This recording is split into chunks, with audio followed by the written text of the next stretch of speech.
Every summer, bushfires take over Australia, and due to global warming and poor land management, they've only gotten more severe.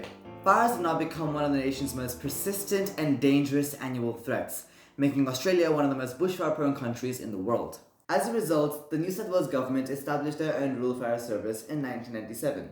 With over 70,000 volunteers, it is now the largest volunteer fire service in the world. Primarily, the RFS responds to bushfires and other emergencies across New South Wales, and sometimes even sends experienced firefighters into other countries to help with their relief efforts, like Canada, including the Ponds High School's Deputy Principal, Mr. Laird. My name's James Laird. I am the Senior Deputy Captain at Wentworth Falls Rural Fire Brigade.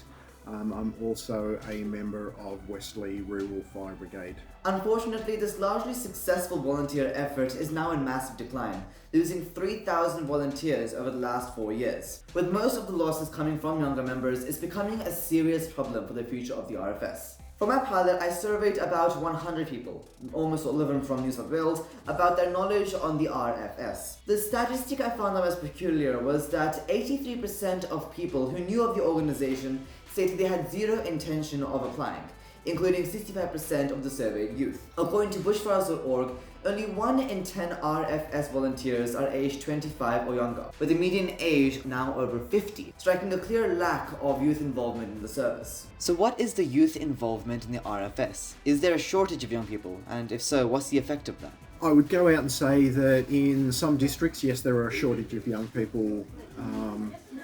That culture of volunteering, perhaps it's an awareness issue. Does see that brigades tend not to have a very young membership base.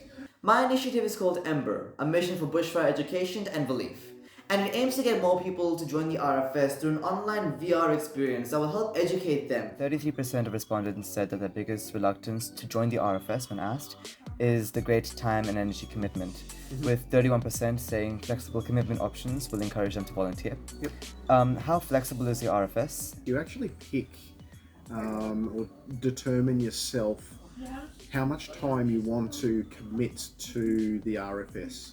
I know people who have been members for 40 years in the RFS, and their levels of commitment haven't changed, and they commit themselves to 1 day a month training.